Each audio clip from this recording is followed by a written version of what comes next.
Di Keraton Surakarta Hadiningrat terdapat wayang kulit kuno yang dibuat oleh Empu Keraton. Wayang ini bukanlah wayang sembarangan, tetapi berisi khodam ataupun perewangan. Dan di setiap hari-hari tertentu harus dilakukan sebuah ritual yang namanya ritual Wilujengan Nyisis. Nama julukan wayang-wayang tersebut itu diantaranya adalah Kiai Jimat dan Kiai Kadung. Nah, bagaimana kemistisan wayang tersebut serta apa itu ritual Wilujengan Nyisis? Simak pembahasannya.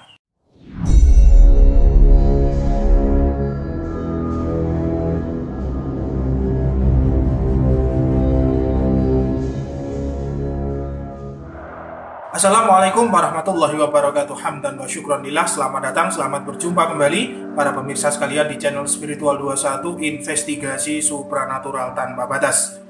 Keraton Surakarta ternyata masih menyimpan ratusan tokoh wayang kulit kuno. Wayang tersebut diciptakan oleh para empu khusus pembuat wayang Keraton Surakarta. Meskipun jumlahnya ratusan, tetapi nampak masih terawat dengan baik. Perawatannya itu adalah dengan cara dibersihkan oleh para abdi dalam. Jumlah wayang yang dibersihkan tersebut jumlahnya ada 18 kotak.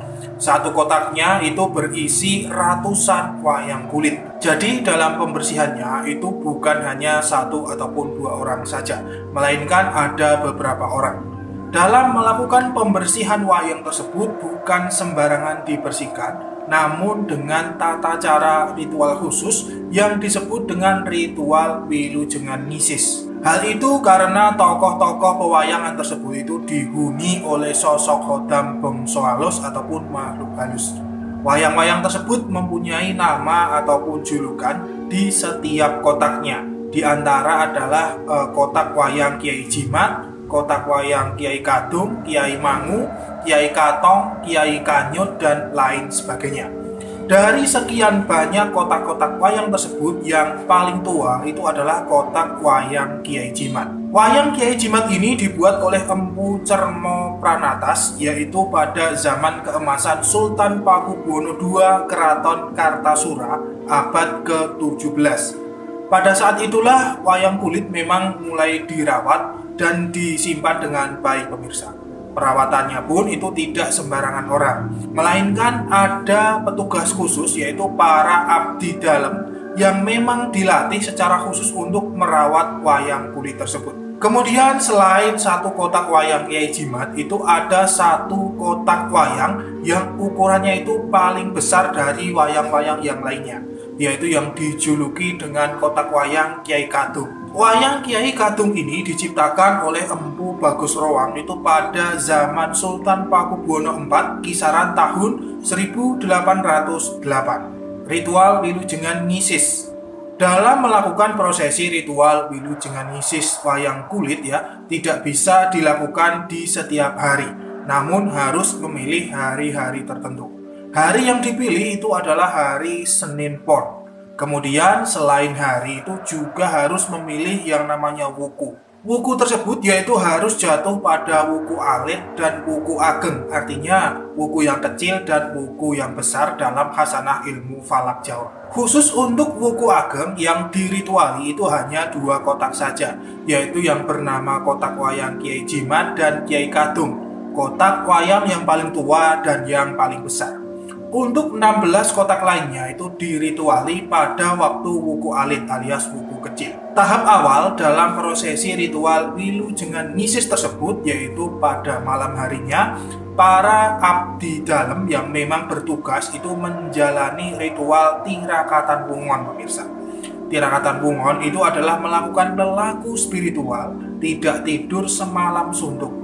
Dalam ritual tersebut, para abdi dalam harus membaca asma-asma khusus, mantra-mantra, dan membaca tahlil. Kemudian pada pagi harinya, para abdi dalam tersebut bersiap-siap itu dengan mengenakan pakaian adat Jawa lengkap, yaitu memakai blangkon, kain jarit, dan beskap. Kemudian para abdi dalam tersebut mengusung kotak wayang itu menuju Sasono Hondrowino.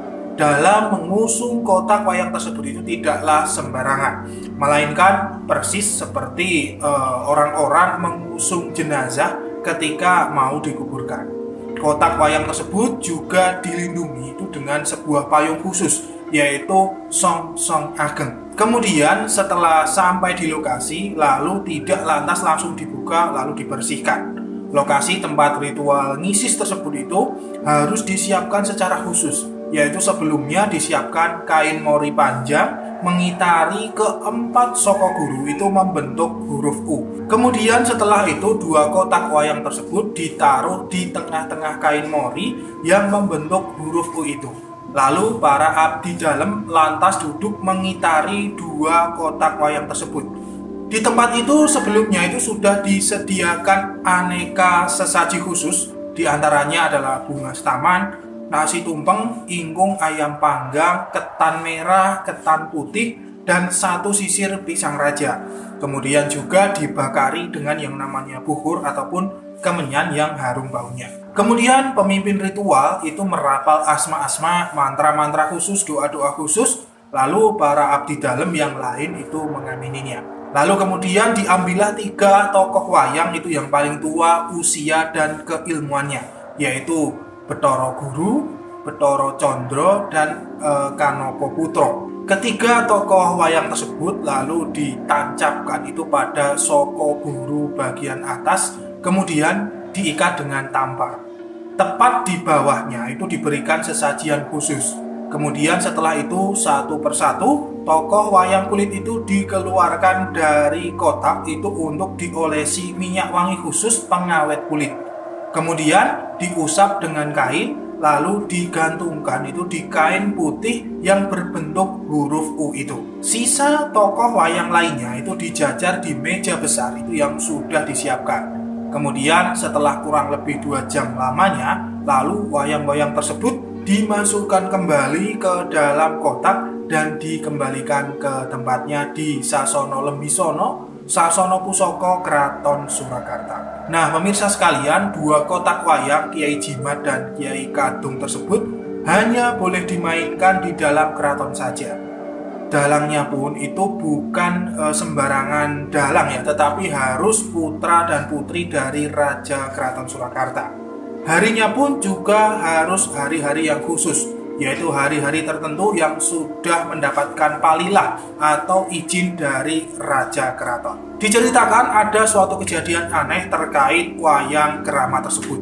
Pada suatu ketika salah seorang abdi dalam keraton, yaitu beliau Bapak Sehanto, itu iseng-iseng mengambil salah satu tokoh wayang Kanaka Putra di dalam kotak wayang Kiai Jimat. Sebelumnya itu beliau sudah mempersiapkan kertas, karton, dan alat tulis. Niatnya ya, Bapak Sehanto ini ingin menjiplak tokoh wayang Kanaka Putra tersebut. Kemudian setelah tokoh wayang Kanaka Putra diletakkan di atas kertas karton, maka dengan hati-hati mulailah Bapak Sehanto mencontek gambar wayang tersebut. Kemudian kejadian aneh itu mulai dirasakannya. Ketika beliau mulai menggambar garis-garis ataupun lekukan-lekukan wayang, tiba-tiba saja coretan yang sudah digambar itu selalu hilang secara misterius. Meski sudah diulang berkali-kali, tetap saja seperti itu. Melihat kejadian aneh tersebut, kemudian Bapak Sehanto mengurungkan niatnya untuk mencontek wayang itu. Kemudian beliau kembali meletakkan wayang Kanaka Putra tersebut ke kotak wayang Kiai Jimat. Nah, selang beberapa saat kemudian tubuh Bapak Sehanto itu terasa panas, dingin, dan menggigil. Wajahnya itu pucat seperti orang ketakutan. Sejak saat itulah Bapak Sehanto tidak berani lagi berbuat macam-macam terhadap kotak wayang Kiai Jimat. Kemudian beliau selalu menyiapkan sesajen di setiap sudut tempat-tempat tersebut. Itulah kisah nyata kekeramatan wayang kulit yang ada di Keraton Kasunanan Surakarta. Sampai sekarang wayang-wayang tersebut masih ada dan tetap dirawat sesuai tradisi yang sudah berjalan. Hal itu menunjukkan bahwa budaya Nusantara itu memang sangat kuat dalam hal kegaibannya. Kita harus menghormatinya dan jangan lupa untuk melestarikan budaya kita tersebut, karena budaya adalah jati diri bangsa. Saya Pati Nur Alam undur diri. Subhanakallahumma wa bihamdika asyhadu an la ilaha illa anta astaghfiruka wa atubu ilaik. Alhamdulillahirabbil alamin wa billahi taufiq wal hidayah. Wa ridho wal inayah. Wassalamualaikum warahmatullahi wabarakatuh. Akan selalu ada misteri di dunia ini. Salam spiritual.